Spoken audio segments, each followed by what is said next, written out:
The big game is fast approaching, but wait, you still haven't got your tickets. You've spent hours searching, but you're still confused about ticket prices. Time to stop searching. Visit ticketcompare.com. We compare ticket prices for all the popular leagues and tournaments for you. We work only with the most trustworthy sites, so you can have peace of mind when buying your tickets. Compare prices, buy tickets, get to the game. Ticketcompare.com. Buying tickets made simple. How mate, all right? Hi Mark, how are you? I'm good, man. How are you? Yeah, I'm all right, thank you. Hold on a minute, Rob. Sorry. Black Friday's gone through. Sorry, mate. Isn't that blue cable? I don't like it. Oh, can I move it? What? Big blue cable. Stick it over there. Out the way. Thank you. It's all about the details. It looks better, doesn't it? It does look better. Thank you. You'll start. That's all right, then. Well, thank you very much. Mark, you're often very measured in your analysis of games, but I wonder whether the way your team defended at Palace particularly made you quite angry.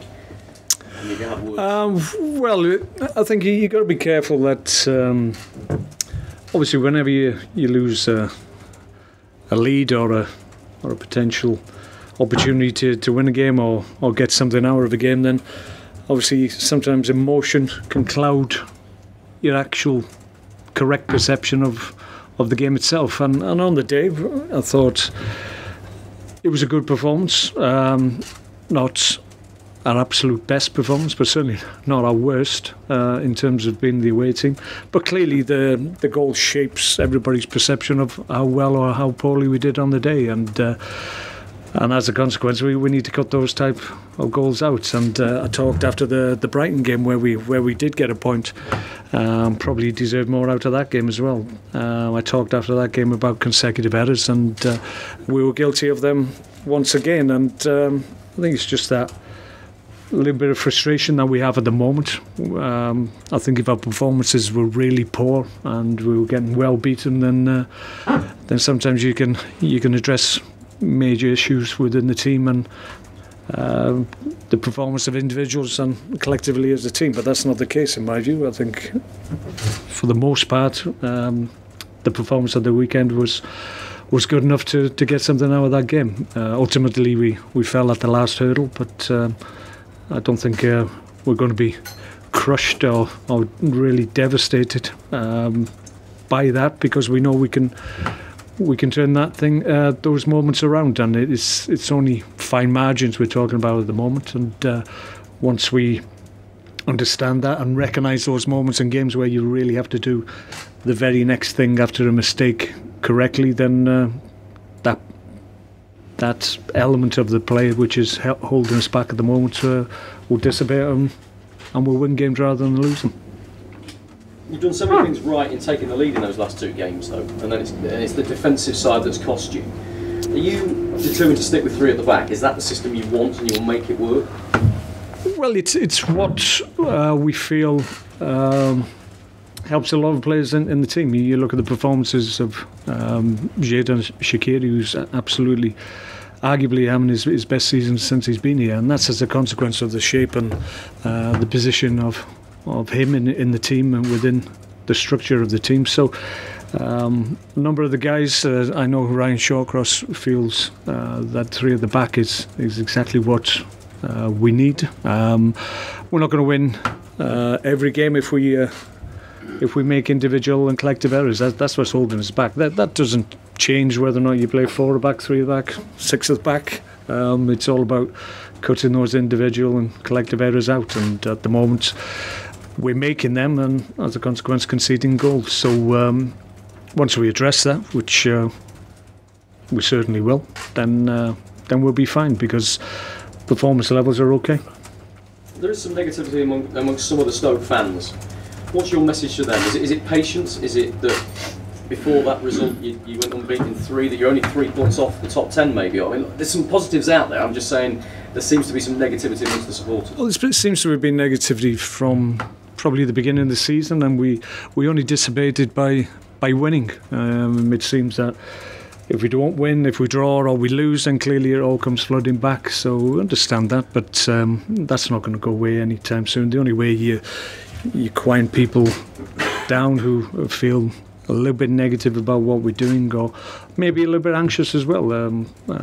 That's what Premier League does to people and players to a certain extent. So you just got to understand sometimes that you've got to look at things in the whole and really take a considered view, and like I said, at times take the emotion out of obviously losing games and just look at it and as we have to look at it and say, well, what are we doing right and what are we doing really wrong? And I don't feel we're doing too much really wrong. I think we're very, very close to establishing ourselves once again in the top half of the league, because that's where we feel the team deserves to be. And once we're there, which we feel we will be at some point in the season, we'll stay there and build our season from that point onwards. You mentioned Shaqiri there. He's a real bright spot for your team at the moment. In context of the Premier League, how good is he right now? Is there anybody better in that position right now? Well, he's certainly holding his own. I think I've mentioned since the beginning of the season, in pre-season, I felt that he'd come back really, really sharp in his work and his attitude to what he needed to do to keep on improving. And I think people, because he's been around for quite some time, I think people forget he's still a young man. He's still developing as a player. So we're reaping the benefits of that. He's more accustomed to the Premier League now, given his time here. And I think now he understands opposition teams, opposition players who's coming up against for the third, fourth, fifth time. So he understands their weaknesses so that he's able to exploit those players when he can. So it all comes from understanding the Premier League and understanding who you're going up against week in, week out. And he's got that knowledge now. So you align that with his undoubted ability and his form at the moment. And it's not a surprise really that he's doing well as he is doing, because he's a high quality player. Any concerns about keeping him in January? I mean, the fact that he's performing so well, is that going to make him difficult to keep? No, I don't think so. No, I don't think there's any enthusiasm for any situation to develop in terms of his future. He's contracted here. He's doing very well. If anybody shows an interest in him or any other players, they'll be quickly rebuked. I think it's about what we're trying to do here. You need good players, and that's what we're trying to do. We've been able to bring players like Shaq to the club, which probably hasn't happened in the past before, and we want to add to that type of player as well. Players that can change games and get people off their seats. So if there is any inquiries, certainly for Shaq in January, they won't be given much encouragement, I have to say. Thank you. Saido Berahino wasn't even in the squad against Palace, and you went with Tom Edwards instead, perhaps, as a choice there. Is that tell us and tell the supporters and give an indication of just how far away you think Berahino is from your thoughts right now? No, it doesn't at all. We had an issue with Mam Diouf.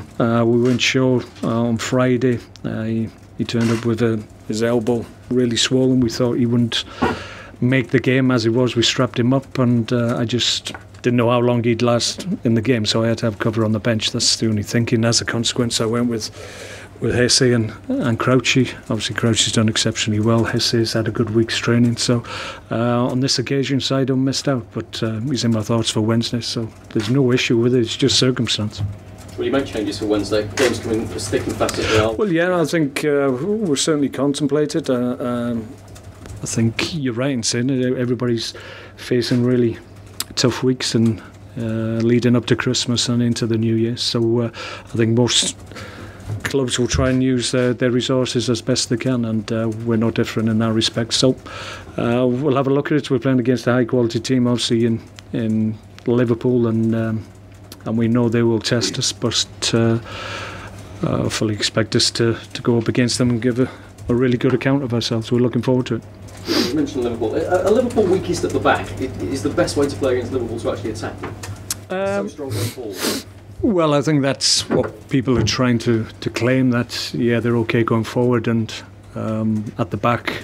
Every time you attack them, they can see that's not the case clearly. But I think, obviously, with the way that they're asked to play and high tempo and pressing from the front, at times defenders for them are going to be exposed in 1v1 situations and in transition, and that's when teams, doesn't matter what level you're playing at, that's when you're at your most vulnerable, and you can get caught out, and some people will interpret that as poor defending. It's just a consequence of maybe having a high tempo team that presses from the front, and on occasions they get caught out. Set plays maybe is something that they haven't dealt with as well as they would want to, and obviously given where the team in the Premier League at the moment is scoring most from set plays, maybe they're a little bit concerned about our threat from them. But on the night, it's about us performing and affecting them and making sure they don't perform to their potential, and that's what we're trying to do. Mohamed Salah, 15 goals already for Liverpool. I mean, that's more than Liverpool's top scorer for the last 3 seasons, and we're only in November. He's absolutely flying. How good is he? How do you stop him? It's very difficult, certainly when you've got a player of that quality with that technical ability and pace, which is always the key defining factor in these types of players, and obviously he's in a real rich vein of form, which is obviously helping him in terms of when he is creating chances or having chances created for him, then his confidence is high, and more often than not he's taking those chances. So we're facing a guy who's in the best probably moment in his Liverpool career at the moment, so that's a little bit daunting from our point of view, because he's playing exceptionally well. But we can't be overly concerned about one player in Liverpool's team. Clearly they've got a lot of match winners, certainly at the top end of the pitch, so we just have to make sure when he's trying to make an influence on proceedings, we've got to be able to be good enough to negate that threat. Any team news for us? Anybody struggling? No, we just had him in today. There's no one really who's a real doubt. We've got bumps and bruises, as you would imagine, after the weekend. We're only 2 days after it, so we're still trying to get them back to match level. But we'll have a better indication tomorrow, probably. Sobe's okay? Yeah, he's fine. Yeah, got a bang on his ankle, but he should be okay. Thank you. Okay. All right. Jeff's not back with the group yet, but he worked with the physios over the weekend, and we were trying to up his workload so that he can manage to get back with the group. He's not a million miles away now. He's probably as close as he has been, so that's encouraging. No, not this week, no. Go on. You talked about reaping the benefits of Shaqiri, but you weren't able to hold on to Arnautovic at the beginning of the season. How confident are you that you can hold on to the likes of Shaqiri and Jack Butland? I believe there's interest in what is it that Stoke can do to keep hold of these types of players? Well, I think the key is that they recognise what they've got here. They're playing in a good team with good players.